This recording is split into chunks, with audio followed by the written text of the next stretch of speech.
Hello and welcome to Never a Truer Word, where we look at the words that people choose to use to see if they're telling the truth, the whole truth, and nothing but the truth. And we're going to look at the words of Neil Gaiman, author, today. We're going to look at the words of someone who works with words. Will they be able to fool us, hoax us, or will we see that they are telling the truth? And telling the truth about what? Well, Neil Gaiman has faced a slew of allegations about his sexual conduct, allegations of abuse, inappropriate behaviour, acting without consent as well. He is facing a hell of a lot of it. It all started about 6 months ago with a podcast series making some really serious allegations, and then just when it looked like that had all died down, then there were more articles this week with fresh allegations. And Neil Gaiman has finally released a blog post detailing his side of things, or at least he hopes it details his side of things. He hopes it comes across as a denial. It's called Breaking the Silence. And what we're going to do here is look at what he has written, paragraph by paragraph, sentence by sentence, word by word, forensically investigate what it is that he says to see if we can believe what has been flagged by others as a denial. But what many people, and the reaction that I've mostly seen, has been, don't believe this at all. And I'm going to talk to you about that gut instinct. When you see something like that, many people have had the gut instinct of there's something off here. So we're going to examine the statement and we're going to see, is there something off in this denial? And what are we going to look at? Well, look, I'm going to look, and what a good denial is something that is specific, that's very, very specific. So, for example, if the allegation was put to someone, did you steal that money? And they go, I've never stolen anything in my life. That's not specifically denying stealing that money. So is he very specific about the denials? Does he own the denials as well? Plenty of use of the word I and talking about himself in that situation. And also, so often in denials, I see people play the victim and do the feel sorry for me. I'm actually the victim here. The victim isn't the people that are making the allegations. I'm the victim here. So we're going to look at Neil Gaiman's statement. Let's see what it reveals when we break it down word for word. And the statement begins, over the past many months, I have watched the stories circulating the internet about me with horror and dismay. I've stayed quiet until now, both out of respect for the people who were sharing their stories and out of a desire not to draw even more attention to a lot of misinformation. I've always tried to be a private person and felt increasingly that social media was the wrong place to talk about important personal matters. I've now reached the point where I feel that I should say something.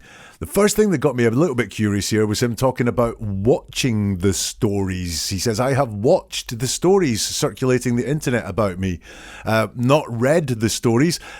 Neil is an author, so I would expect him to be using wordy terms around reading and writing, and stories is certainly one of those words, but watching a story means that he hasn't just read the stories. I think what is more that he's been watching is this circulation. It's not just the fact that these allegations have been made that worries him, but it's the fact they've been circulating the internet. So he's been watching that circulation going on, and I don't think he likes the fact this has gained traction and this has got a lot of attention. And he talks about these stories circulating the internet. Now, this, I think, is not good. I think this is belittling the stories, because circulating the internet, that makes it sound like it's a few Facebook posts, could be anyone saying anything, it's not verified, it's not checked, it's not on the record, it's not someone putting their name to a story. They're just these little things, belittling things, little internet stories that are circulating the internet. Well, these are not stories circulating the internet. They are actual proper pieces of journalism. They've appeared in a podcast series that was remarkably detailed as it went along. And the same with the other stories which have appeared on respectable, credible websites, again, who fact check what they publish and who look at what it is that they are saying to say, can we really say this? Is this fair? Can we back this up? And instead, he's tried to belittle it just down to not these published stories on respectable media that have been well researched, but they're just stories circulating the internet. A little bit then of egotism there, circulating the internet about me. So he does not like the fact these stories are about him. Now, we wouldn't like the fact these stories were going around ourselves, but I think about me is really him bringing himself into the centre of this story. I think Neil is very much the centre of his world, as we will go on and see. And he says, I've stayed quiet until now, both out of respect for the people who were sharing their stories and out of a desire not to draw even more attention to a lot of information. Well, hey, what a nice guy he is. He stayed quiet. He hasn't defended himself. He hasn't said, nah, this is not true. This is nothing to do with me. I did not do this. Why? Because he has respect for those people who were sharing their stories. What a lovely guy he is. And by the way, look at how he's downplayed what's going on. So we see that he was belittling with circulating the internet. These are just people in general, not people you've known, people you have interacted with, people you've had relationships with. They are just people. Now they are downplayed to just general people, and they were sharing their stories in his world, not making really serious allegations, not telling stories that are frighteningly horrific. They were just sharing their stories. And he talks about not drawing even more attention to a lot of misinformation. Now, that's an interesting term because it's not total misinformation or drawing even more. I didn't want to draw attention to lies. It's just a lot of misinformation, which suggests that some of the information is not information. He didn't want to draw attention to a lot of misinformation. Well, that's the lot of misinformation is less conclusive than a lot of lies, a lot of untruths, a lot of falsehoods. It's just a lot of misinformation. But what is misinformation? It's really things that are maybe just a little bit skewed, a little bit off, downplaying what's been said again.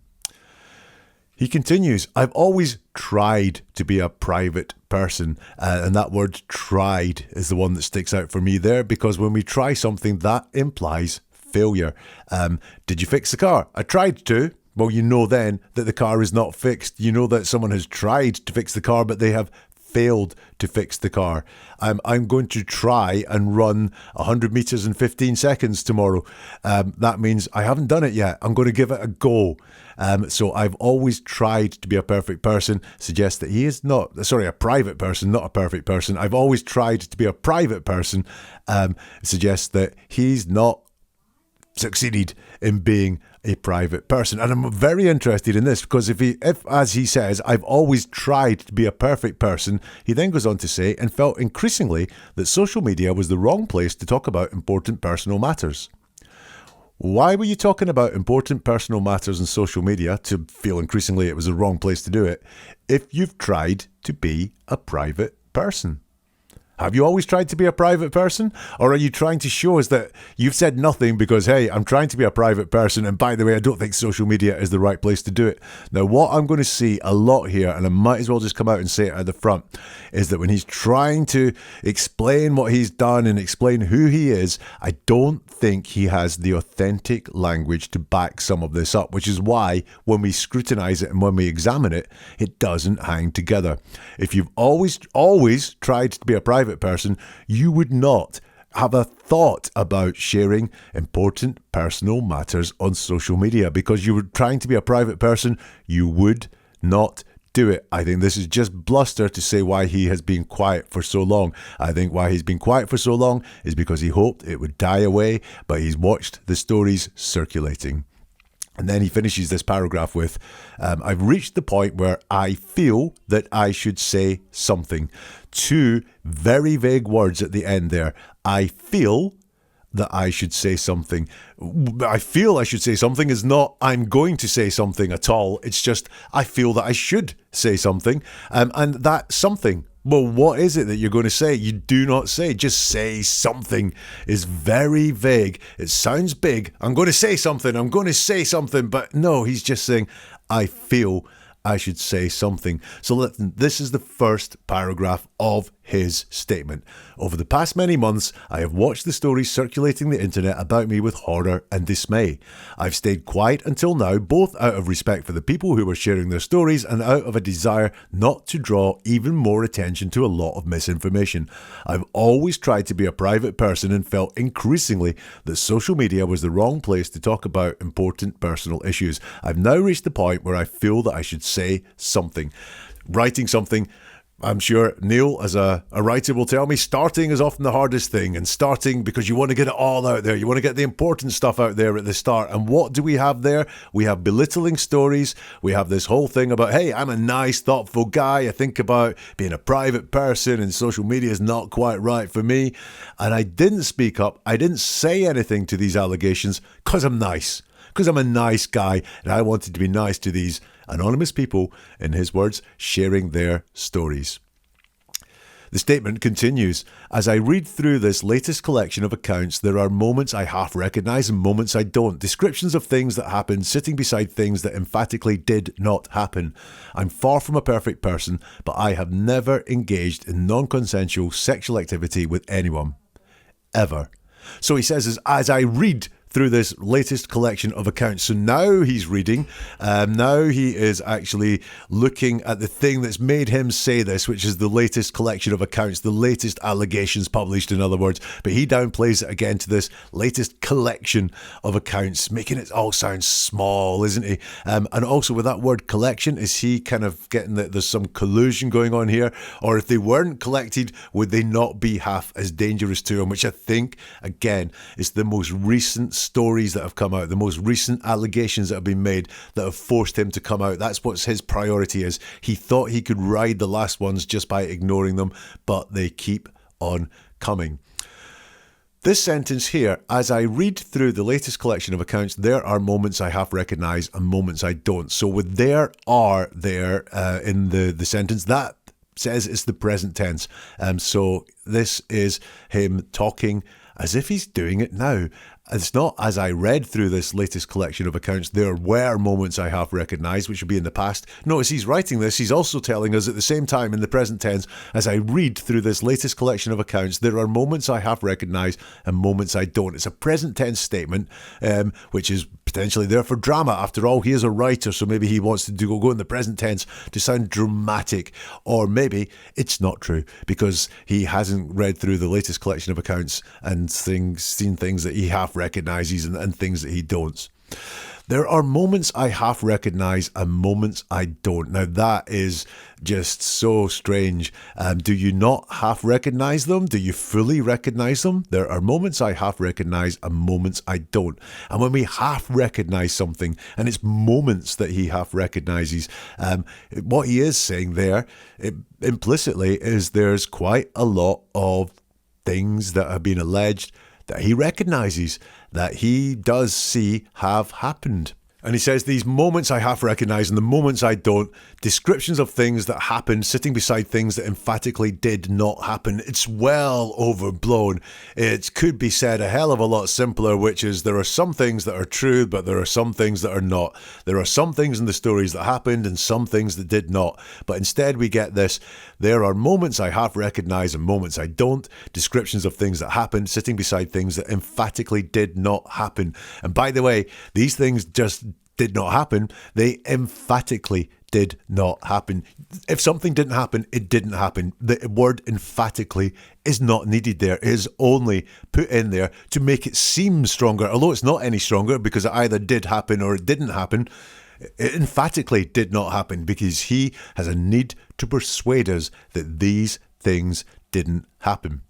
I said these things didn't happen because that's how we tend to talk with that contracted didn't. But he goes formal and says these things that emphatically did not happen. Now, I'm not saying this is a lie, but very often in lies, people think that by talking more formally, so instead of contracting did not to didn't, then by saying did not and it's formal, they will sound more impressive. They think they will sound more believable if they formally state things. So these things emphatically did not happen. He says, I'm far from a perfect person. Now, this is a very interesting one for me because, look, this guy is setting up a whole load of lying red flags for me. That is not to say that this is definitely a lie because he said I'm far from a perfect person, but let me explain why this sets off a red flag.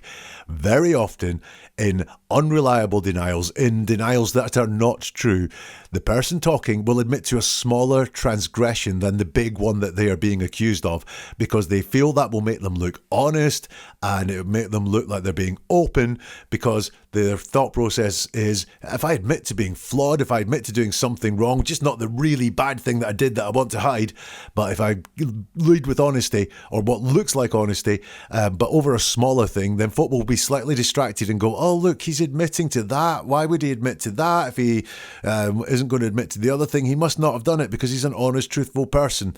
That's what happens very often. And that is what I'm seeing happening here when he says, I'm far from a perfect person. Is like, but look at me, how honest I am. Look, I'm so honest, I'm telling you, I'm not a perfect person. So that means that everything else around this must be true. Not necessarily the case. And he finishes this section with a very curiously worded phrase. I have never engaged in non-consensual sexual activity with anyone, ever. I'm really going to dig into this because he uses the exact same phrasing twice in this statement. I have never engaged in non-consensual sexual activity with anyone, ever. Let's break that down. Now, first of all, it includes the word never. I have never engaged in. Now, the word never is a red flag for deception. Again, it doesn't prove deception is happening. When someone tells you they never did anything, it does not mean they are telling a lie. What it does mean is dig into what they're saying because it may not be true. We see this quite a lot. Lance Armstrong is a very famous one who said that I've never taken performance-enhancing drugs. Well, he had. But the word never just seems to come out when people are telling falsehoods. Is that what's happening here? I have never engaged in non-consensual sexual activity with anyone, ever. And then ever at the end of it is not needed. It's another needless word that's been put in to persuade us because never means not ever. So you don't need the ever there. It's like almost like a double negative, never, ever. So that, again, is trying too hard to persuade us, trying very hard to persuade us. Then we have that really strange bit in the middle there, engaged in non-consensual sexual activity. Now, engaged is a word that is like, engaged suggests two people did it, but non-consensual sexual activity actually only takes one person to happen. So engaged in is weird. What does that all mean to him would be what I would say.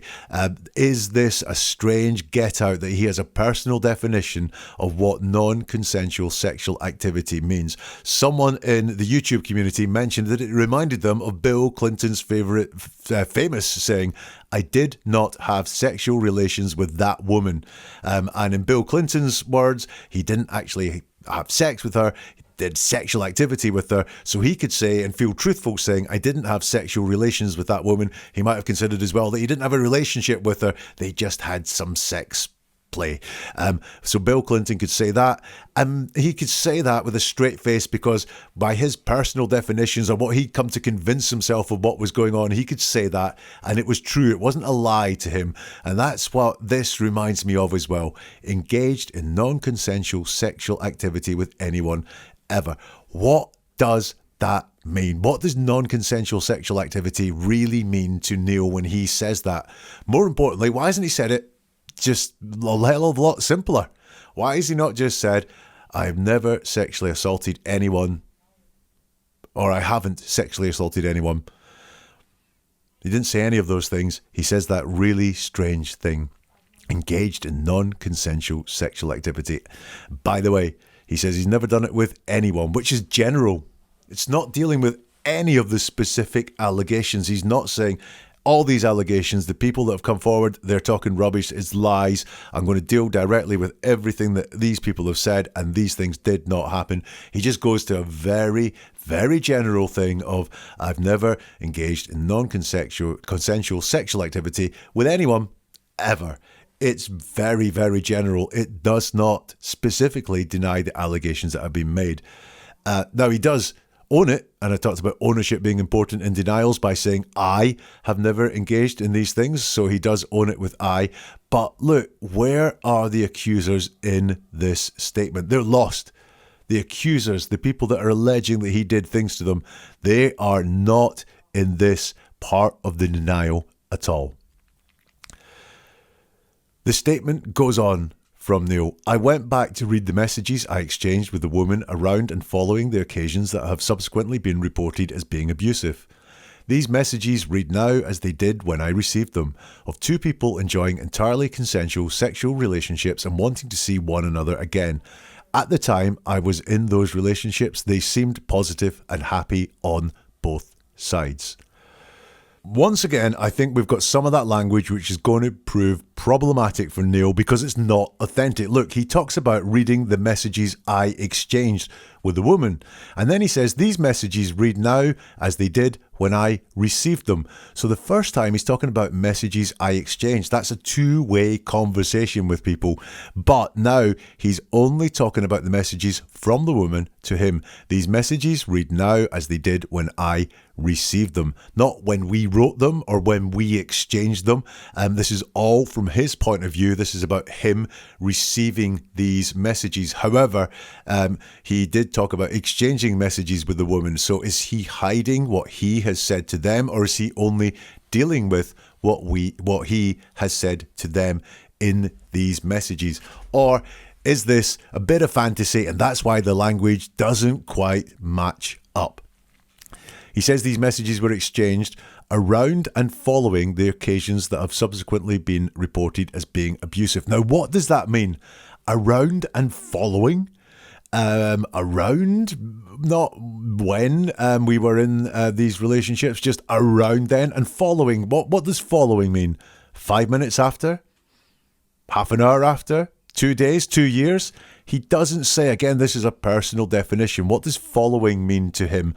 Literally, is he saying that, 5 minutes afterwards we got a message and everything was all right, but, after 2 hours she came to actually understand what had happened and sent some abusive messaging.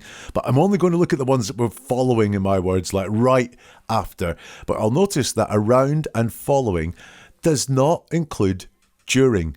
Around and following does not include during. Around could be before the event.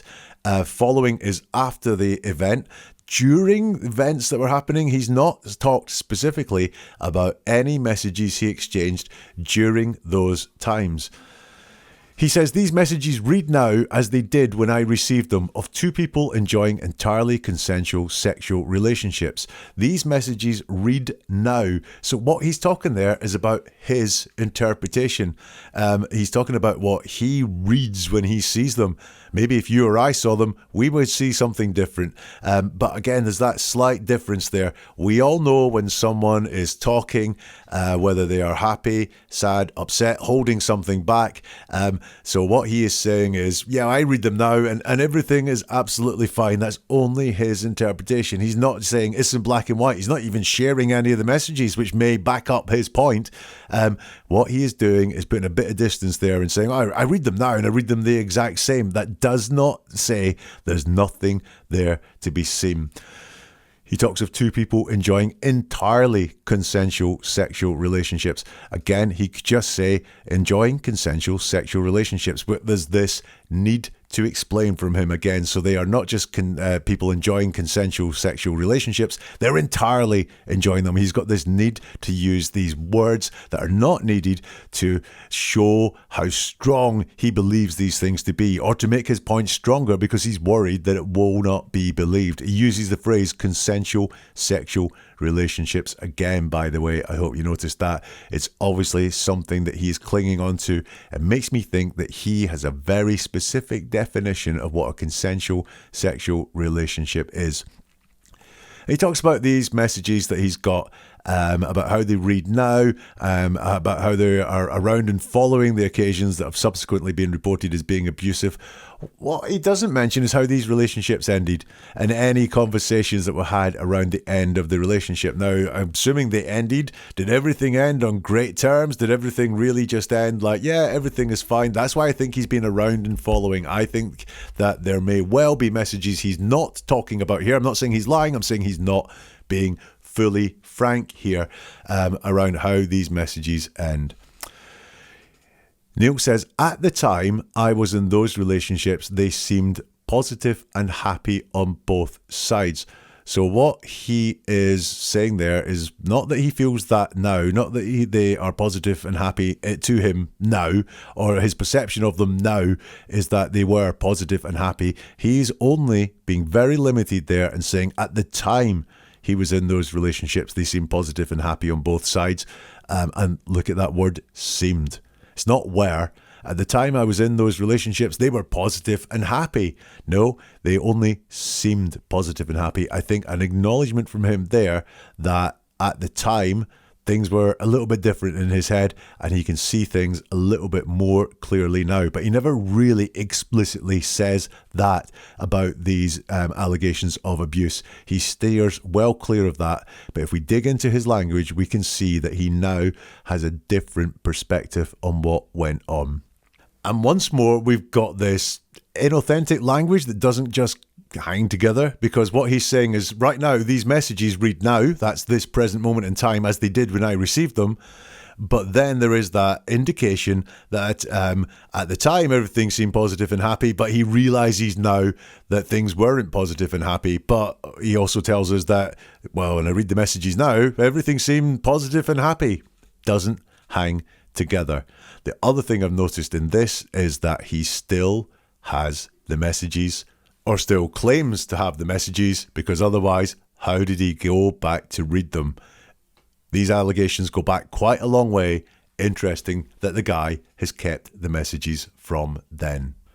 We'll take a break from the statement right now, but we will be back to look at Neil telling us more of how he's trying to better himself as a person as his statement continues. If you're interested in this, then you might like a playlist I've put together on YouTube looking at people making apologies and denials. And are they genuine apologies?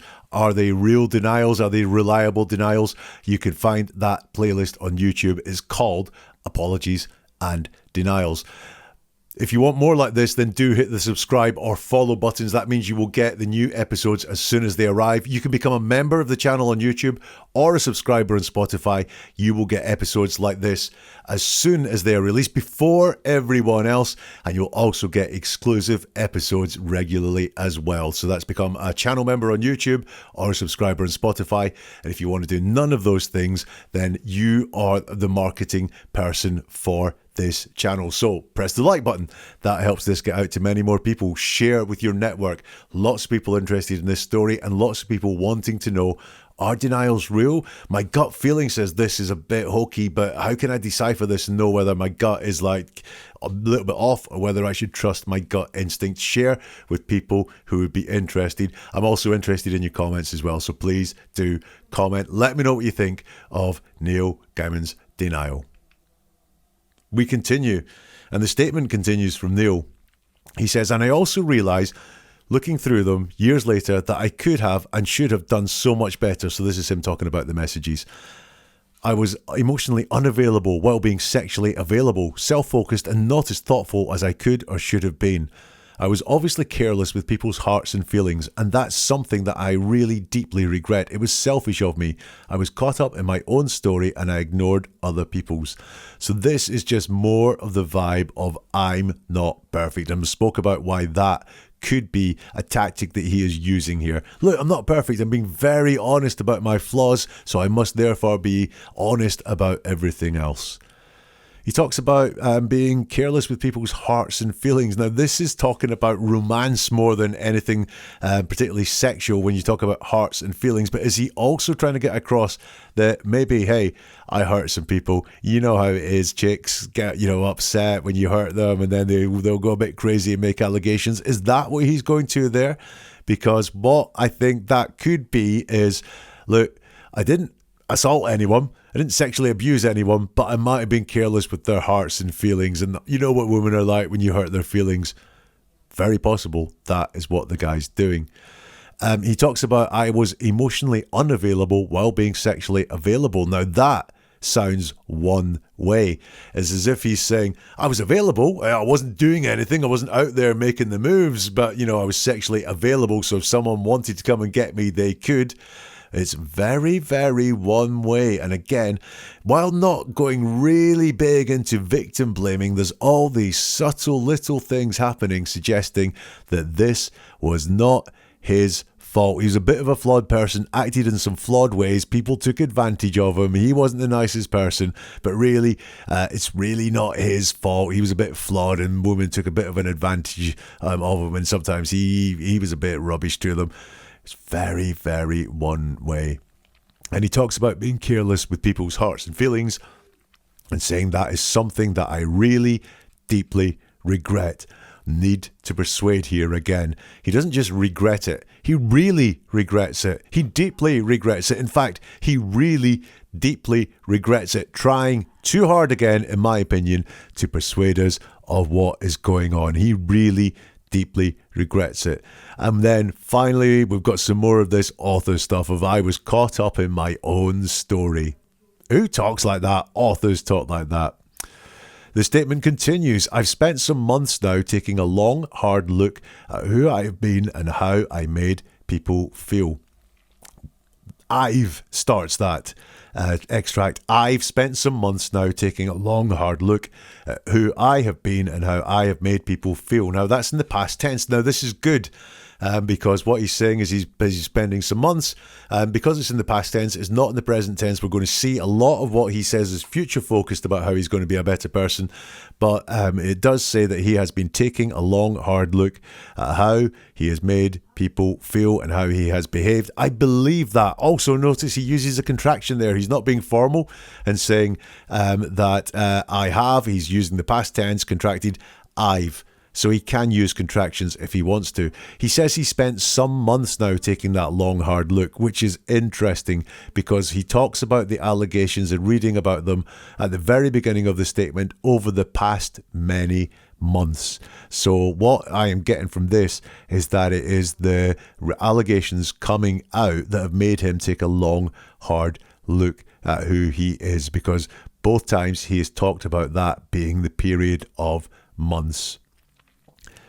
What's interesting, disappointing, is he talks about who I have been and how I have made people feel. So once again, he is talking about people here. The accusers are nowhere in this statement, really, and certainly in this part of it, it's just people. I mean, that could be anyone. It could be workmates. It could be family. It could be women he's had relationships with. It's just people in general. So it's not, again, specifically dealing with how he has made the woman that have made these allegations feel. It's just people in general. And looking at how I have made people feel, well, how does he know? Because when he talks about those text messages, he says, these messages read now as they did when I received them. Two people, again, people enjoying entirely consensual sexual relationships and wanting to see each other again. So what has changed your perception? Because you've said over months, you've looked at how you've made people feel, but then you said that just now when you've read the text messages, they read to you as if it was two people just having a good time. More from the statement.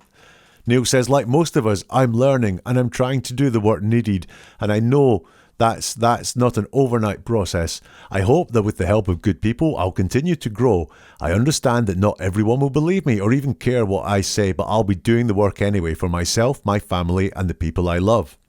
I will be doing my very best to deserve their trust as well as the trust of my readers. So this starts with just a classic, like most of us, I'm learning. So this is him trying to say, I'm just like you. I'm just like most people in this world. I'm learning. I'm not some monster that I've been made out to be in all these allegations. I'm just like you. Look, have a think. Are you learning as well? And we go, yeah, I'm learning. Right now, see, we're all the same. I'm not a bad person. I'm just like most of us. And he keeps going on in this section, looking at how he is connected to other people. So he wants the help of good people. He realizes not everyone will believe me. This is kind of like, yeah, look at me. I'm in the real world. I know not everyone is going to believe me, and I'm going to be honest. I'm not trying to get everyone to believe me. I just want to say my piece. I don't really care if you believe me or not. My family, the people I love, these are the people that I'm doing it for, and the trust of my readers. Where's the accusers in all of that, Neil? You're starting to make me a little bit angry now here by not mentioning these people that have come into your life and have had, in some of the things you say, you realize you've made them feel a certain way. But no, you're not learning. You're not trying to improve for the accusers. You're not trying to avoid anyone else landing in the same place as these accusers have, even if nothing happened that was illegal or inconsensual or anything like that. People came away with a bad experience, but no. You have completely forgotten these accusers. And we also have the word trying in there. I'm trying to do the work needed. So has he not done the work needed? Because trying, as I've said before, implies failure. So he's trying to do the work needed. And then we've just got all this wish. I hope that with the help of good people, I'll continue to grow. And I'll be doing my very best. So, yeah, I don't think Is he trying very hard? Is he working very hard? I do not get that sense from this slightly vague, wishing language that we've got going here. It's not really that convincing to me, Neil. And finally, he says getting the trust of his readers. And I did wonder if that is one of the true cruxes of all this, which is about not letting the fans down, not letting the money dry up. Could be. Also, just to finish this one off, he says, I'll be doing the work anyway, which is in the future. So really, none of this has been going on for months. He's maybe been doing some thinking for months and thinking, maybe this will all go away. But oh my God, now it's not going away. So now that this is proved to it's not going away, I will be doing the work in the future. So while he wants to give us the impression that he's been really introspective for ages, the language is not there to back it up, because he read the text messages and thought they still read as if there's nothing wrong, and I'll be doing the work anyway, but I'll be doing the work anyway. That means that work is in the future. The statement goes on, at the same time as I reflect on my past and as I review everything that actually happened as opposed to what is being alleged, I don't accept there was any abuse. To repeat, I have never engaged in non-consensual sexual activity with anyone. At the same time as I reflect on my past and as I review everything that actually happened. That, again, doesn't sound like someone doing the work or admitting that there was some things wrong in the past, even though he's tried to say I'm flawed and, I was careless with people's hearts and feelings. As I reflect on my past and as I review everything that has actually happened, we do have a denial here. Or do we? I don't accept there was any abuse. Very different to there was no abuse. It's I don't accept there was any abuse. So that here, I think we're seeing that what's going on is not black and white in his head. He just doesn't accept there was ever any abuse. That is, he can't be talked into it, which suggests that he could be talked into it, or he has the concept of being talked into it in there. It's just, I don't accept there was any abuse. It's not there wasn't any abuse. And by the way, we've got I don't. They're not I do not, I don't. So he does write in contracted works. It's not I do not accept there was any abuse. It's I don't accept there was any abuse. And then he says, to repeat, I have never engaged in non-consensual sexual activity with anyone. Now, to repeat is interesting. Very often liars, and look, I'm not saying this proves he's a liar once more. This is just indications that are coming up, and there's a lot of them, as I think you can see. To repeat is something that liars do because they want to convince you of their lie. So they will tell you things more times than someone telling you the truth would, frankly. We're not taught how to lie, so we think the more often we repeat the lie, two things. Number one, the more likely it is to be believed, because I've said it so many times, it must be true. And also, we think that the more we say it, the more chance there is of someone hearing it, especially if they're not quite listening. So what I find that liars will often do is use a phrase like to repeat, or as I've said before, or I've said it before and I'll say it again, or as I keep saying, because they think that makes their lie more credible. Is that what's happening here? Could be. To repeat, and then we have the exact same phrase again.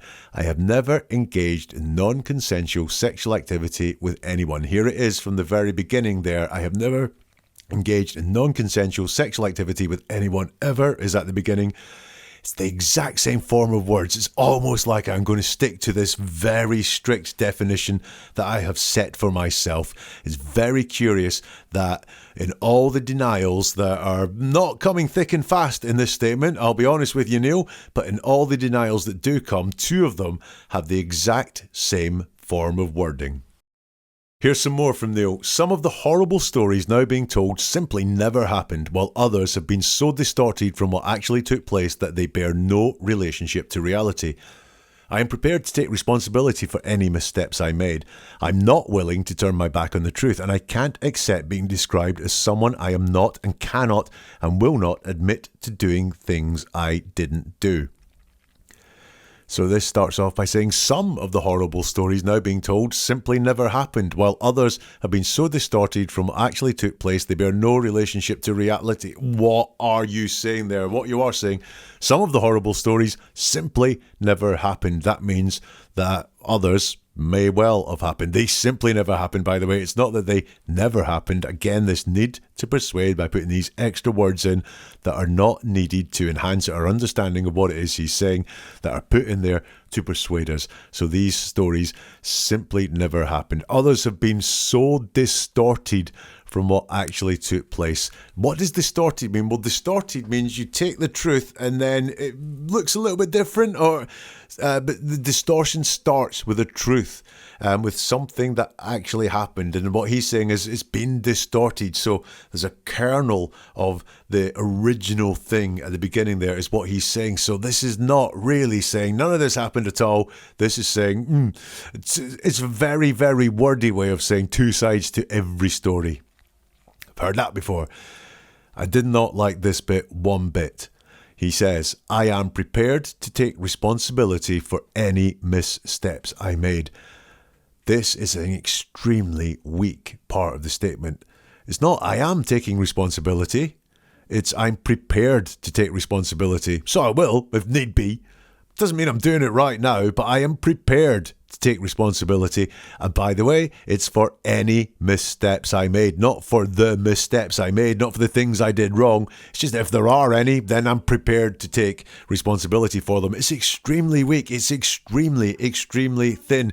We've seen before when people apologize for things and say we apologize for any offense caused, not for the offense we caused or for doing the wrong thing. It's just we apologize for any offense caused. And this is I am prepared to take responsibility for any missteps I made. This is not someone taking any responsibility right now in the moment at all, because they're prepared to do it at some point in the future, but only if there are any missteps.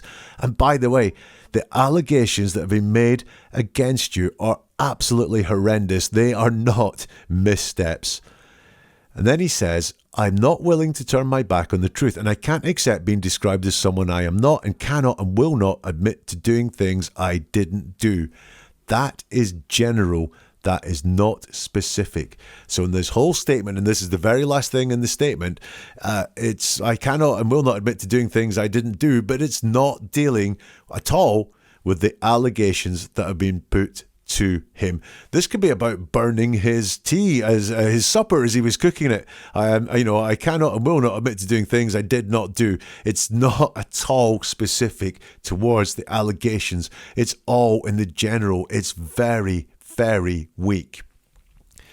I'm going to look at the whole statement now and the composition of the statement, because I came away from that thinking I heard a lot about him and his flaws. I heard very little about the allegations and denial of the allegations, and I broke it down.